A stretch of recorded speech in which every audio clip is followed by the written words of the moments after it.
आऊज़ु बिल्लाहि मिनश शैतानिर रजीम। बिस्मिल्लाहिर रहमानिर रहीम। अल्हम्दुलिल्लाहि रब्बिल आलमीन वस्सलातु वस्सलामु अला रसूलिहिन नबील करीम। अल्लाह के नाम से शुरू जो बड़ा मेहरबान निहायत रहम करने वाला है।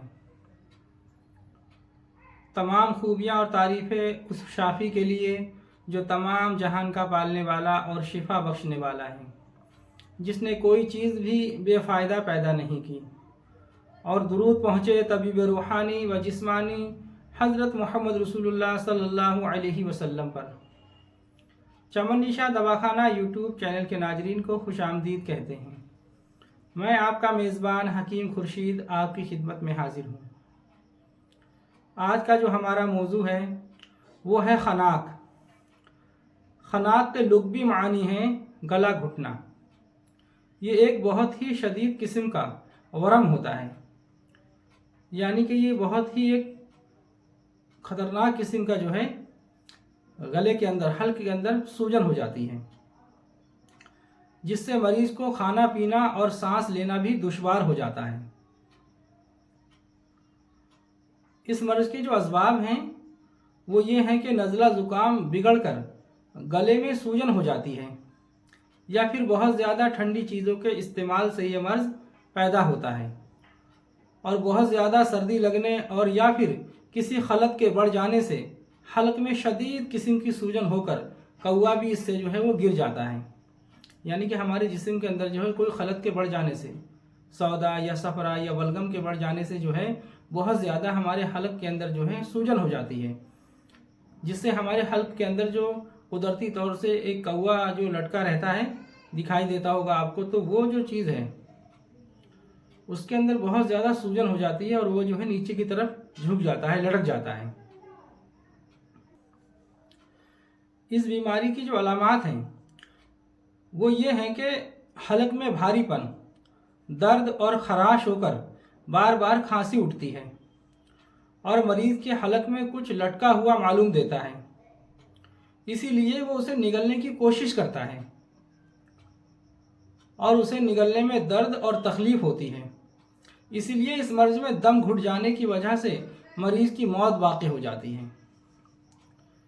मरीज़ को जो है गले के अंदर सूजन की वजह से ऐसा महसूस होता है जैसे कोई चीज़ लटकी हुई है, तो वो उसे निगलने की कोशिश करता है, जिससे कि उसे बहुत ज़्यादा दर्द भी होता है, तकलीफ़ होती है और उसे निगलने की ज़िद्दोजहद में जो है उसका दम घुट जाने की वजह से मरीज़ की मौत हो जाती है। हुक्मा के नज़दीक इसकी दो किस्में हैं, एक खनाक मुतलक और एक खनाक क़ल्बी। तो जो इसकी ये दूसरी किस्म है खनाक क़ल्बी, ये बहुत ही शदीद और ख़तरनाक होती है, जिसमें बरम की शिद्दत से ज़ुबान जो है वो बाहर निकल आती है और बाज़ औक़ात जो मरीज़ हैं वो बेहोश हो जाते हैं। ये जो दूसरी किस्म है बहुत ज़्यादा ये शदीद और ख़तरनाक होती है। इसमें मरीज़ जो है बेहोश हो जाते हैं और फिर वो इस दुनिया फ़ानी से रुखसत भी हो जाते हैं। इसीलिए इसके इलाज में देरी बिल्कुल नहीं करना चाहिए, जल्द से जल्द जो है इसकी इलाज की तरफ तवज्जो करनी चाहिए हमें। ये बीमारी बहुत ही ज़्यादा ख़तरनाक है, क्योंकि सांस ही जब इंसान की रुक जाएगी तो फिर बताइए वो कैसे जी सकता है। तो इस बीमारी के लिए अल्लाह की दी हुई एक नेमत जिसका नाम अमलतास है, वो अमलतास ही काफ़ी है। हालांकि ये मर्ज़ बहुत शदीद है, लेकिन अल्लाह रब्बुल इज़्ज़त ने अपनी कुदरती चीज़ों के अंदर हमारे लिए शिफा रखी है। तो इसके लिए जो अमलतास है ये बहुत ही ज़्यादा फ़ायदेमंद है। सिर्फ़ अमलतास ही से अल्हम्दुलिल्लाह इस बीमारी का इलाज हो जाता है, जिसके पिलाने और गरारे कराने से इंशाअल्लाह यकीनी फ़ायदा होता है।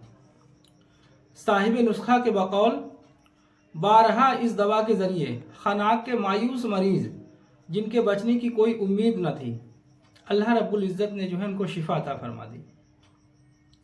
साहिब नुस्खा फरमाते हैं कि इस दवा के ज़रिए मैंने ऐसे मरीज़ों को भी अल्लाह की रहमत से जब दवा दी तो उनको शिफा हासिल हो गई, जो कि उनकी उम्मीद नहीं थी बचने की।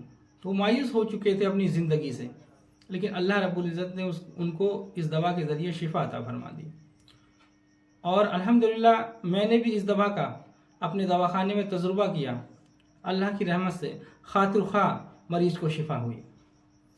एक मरीज़ तो उनकी हालत इतनी ज़्यादा ख़राब हो गई थी कि उनको जो है लखनऊ अस्पताल में ले जाया गया। तो वहाँ पर किसी डॉक्टर साहब ने जो है चेक किया तो बताया कि आपके कैंसर हो चुका है। फिर दूसरी जगह दिखाया तो उन्होंने कहा ये टॉन्सिल हैं और टॉन्सिल पक चुके हैं। गर्ज के तरह तरह की बीमारियां उनको बताई गईं और उनकी हालत इतनी ज़्यादा बिगड़ गई कि फिर जो है उनकी आवाज़ भी बंद हो गई, वो बोल नहीं पाते थे। 2-3 महीने से उनकी जो है आवाज़ बंद थी जब मुझे बताया गया। तो अल्हम्दुलिल्लाह जब मैंने उनको ये नुस्खा दिया तो अल्लाह के फजल से दूसरे दिन ही वो अल्लाह की रहमत से बातें करने लगे और उनकी आवाज़ जो है खुल गई और गले के अंदर से बहुत ज़्यादा मवाद उनके निकला जब ये दवा के गरारे कराए गए।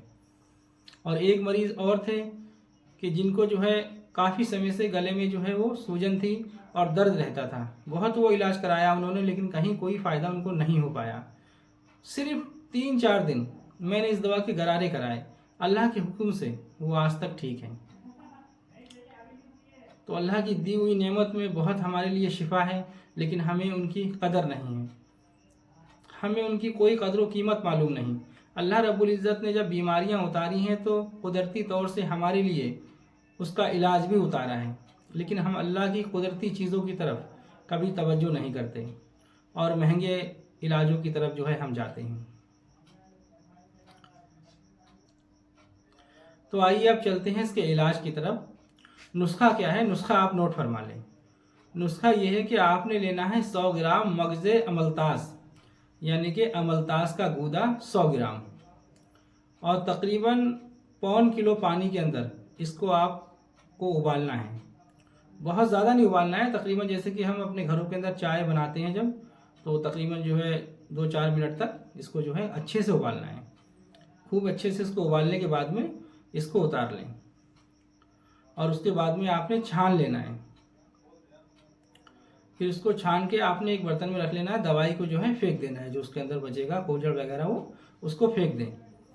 और फिर इसके अंदर आपने जो है 150 ग्राम मिश्री को पीस कर वो मिलाना है और 15 ग्राम जो है रोगने बादाम यानी कि बादाम का तेल 15 ग्राम वो आपने जो है इसके अंदर मिला देना है। बस ये दवाई जो है आपने मिलाने के बाद में अब ये आपकी दवा तैयार हो गई। ये आपने जो है दिन में 3 बार पी लेना है, सुबह दोपहर शाम। 250-250 ग्राम जो है आपने पी लेना है, तो ये 3 टाइम की दवा तैयार हो गई। इसी तरीके से आपने रोज़ बनानी है और रोज़ जो है वो पीनी है। ये जो है खुराक 1 दिन की थी।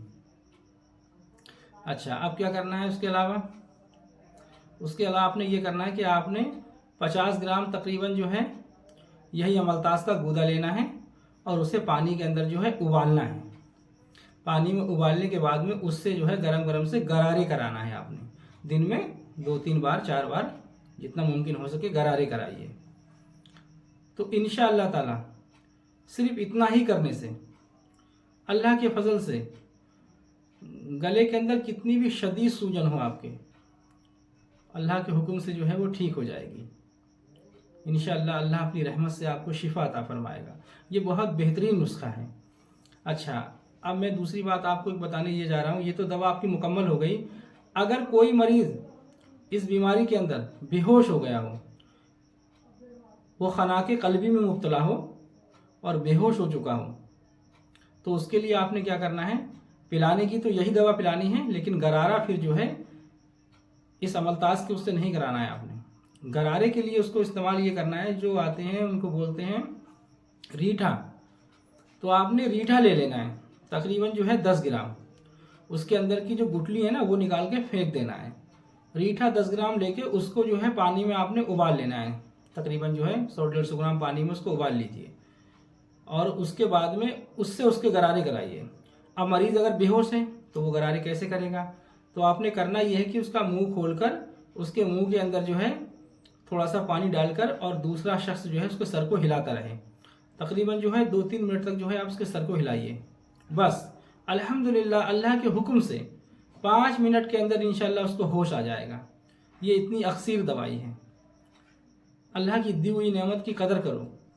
उसने तुम्हारे लिए बड़ी नेमतें उतारी हैं। ये उसकी रहमत है अपने बंदों के लिए। उसने दुनिया के अंदर जो भी चीज़ उतारी है वो बेफ़ायदा नहीं है। हर किसी के अंदर कोई ना कोई हिकमत पोशीदा है, पर हम उसको समझ नहीं पाते हैं। तो ये गंभीर एक बीमारी है, इसका इलाज बहुत ही आसान तरीके से हो सकता है। और जो है आप इसके लिए महंगे से महंगे इलाज की तरफ ना जाएं, अल्लाह की दी हुई कुदरती चीज़ों से अपना इलाज करें। तो अल्हम्दुलिल्लाह ये बहुत मायनाज और बहुत ही बेहतरीन ये नुस्खा है। आप इसको वक्त ज़रूरत इस्तेमाल कीजिए और अल्लाह की मखलूक की खिदमत कीजिए। मैं दुआ गो हूँ कि अल्लाह तबारक व तआला मेरे बताए हुए नुस्खों से आपको ज़्यादा से ज़्यादा फ़ायदा उठाने की तौफीक दे और मुझे मेरी मेहनत का दोनों जहां में समरा अता फरमाए।